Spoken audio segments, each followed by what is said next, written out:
सारे सवाल को घुमाकर पूछना तो एग्जामिनर को बहुत अच्छा आता है। कहते हैं कि जी प्रिंसिपल 1000 है, ठीक है, रेट 10% है, लेकिन टाइम 1.5 ईयर है। ये हाफ का और ये क्वार्टर का चक्कर बड़ा ख़तरनाक होता है। और कह रहे हैं compound interest half yearly base पे। अब देखो थोड़ा सा दिमाग लगाओ, 1.5 ईयर का मतलब है 1.5 साल, ठीक है, और हो कितनी रही है हाफ ईयरली बेसिस पे। तो 1.5 साल में कितने हाफ ईयर होंगे? 3। यानी कि इसका मतलब है कि कॉन्सेप्ट को समझो कि मैं टी को क्या लूँगा? 3 ही लूँगा। टी को क्या लूँगा? 3 लूँगा। यानी कि वही होगा, 1000 का 10% निकालूँगा 1100, ठीक है, फिर 1100 का 10% 110, वो प्लस करूँगा 1100 में 1210, फिर 1210 का 10%। आंसर वही आना है 1331, क्योंकि प्रिंसिपल 1000 दिया है, रेट 10% दिया है। बस इन्होंने क्या कर दिया था, टाइम 1.5 ईयर कर दिया। अब बताता हूँ कुछ और भी ये गड़बड़ करते हैं। फ़र्ज़ करो टाइम ये 9 मंथ कर देते, ठीक है, और हाफ ईयरली के भी बजाय इसको कर देते क्वार्टरली। क्या कर देते? क्वार्टरली। क्वार्टरली का मतलब है हर 3 महीने बाद। तो ये बात है, 9 मंथ्स को मैं किससे डिवाइड करूँगा? 3 मंथ से। 9 को 3 से डिवाइड करते हैं, T3 आता है। वही सेम कहानी होती। 1000 अमाउंट पे मैं 10% बढ़ाता कितनी दफ़ा? 3 दफ़ा, और वैसे मेरा आंसर 1331 ही आता। तो अब ये देखो, ऐसे वो कॉन्सेप्ट घुमाता है। हाफ ईयरली आ जाए या क्वार्टरली आ जाए तो परेशान होने की ज़रूरत नहीं है। अब अगर ये पूरा 12 मंथ दिए हुए होते तो 12 को मैं क्वार्टरली यानी 3 से डिवाइड कर देता 4। 1000 का 10% में 4 दफ़ा निकालता, ठीक है।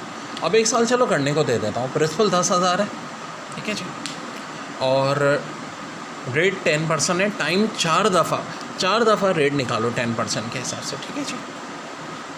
तो चलो ये करके बताओ मुझे तुम लोग। ओके जी, बहुत अहम कॉन्सेप्ट के कंपाउंड इंटरेस्ट क्या होती है। कंपाउंड इंटरेस्ट का कॉन्सेप्ट समझाने से पहले एक बार क्यों ना सिंपल इंटरेस्ट का कॉन्सेप्ट रिवीजन करा दो। भाई प्रिंसिपल 1000 रुपये जो इनिशियल अमाउंट है, रेट 10% है, और टाइम है 3 साल। तो भाई सिंपल इंटरेस्ट का फार्मूला तो PRT/100 हो जाता था।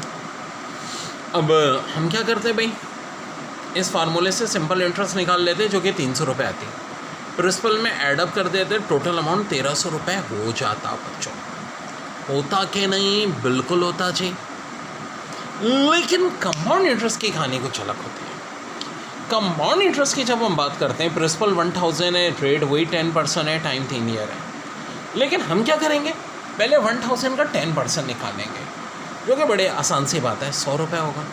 इस 100 रुपये को मैं क्या करूँगा, 1000 में प्लस कर दूँगा, और रिज़ल्ट आ जाएगा मेरा 1100 रुपये। यानी 1 साल के बाद जो कंपाउंड इंटरेस्ट के तहत टोटल अमाउंट हुई वही 1100 रुपये। ओके जी, अब मैं अगले साल जो रेट लूँगा वो ये 1100 रुपये के ऊपर लूँगा, ठीक है। 1100 रुपये के ऊपर अगर मैं रेट लूँगा तो 1100 और 100 मिलकर के कितना बन जाएगा बच्चों? 1100 का 10% पहले तो निकाल लो, 110। 1100 में जब 110 मिलाएंगे तो क्या हो जाएगा? 1210। ये अमाउंट हो गया 2 साल के बाद।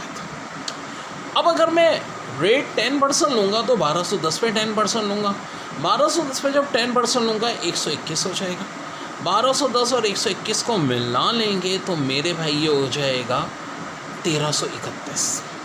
1331 3 साल का अमाउंट, यानी बजाय 1300 के अब हो गया 1331 रुपये।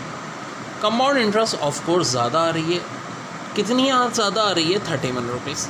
तो कभी कभी ऐसे साल भी आ जाएंगे कि यार 3 साल की जो है इंटरेस्ट, कंपाउंड इंटरेस्ट कितनी ज़्यादा होगी। तो मैंने बहुत सारी इसकी मैजिकल ट्रिक्स वगैरह सब हो रही हैं। ये ऑनलाइन क्लासें बच्चों जो हम करा रहे हैं, उसमें इस कॉन्टैक्ट नंबर के थ्रू उसमें सब कुछ हम ये बता ही रहे हैं बहुत डिटेल में। तो अभी सर मैंने आपको ये समझाया कि कंपाउंड इंटरेस्ट होती क्या है।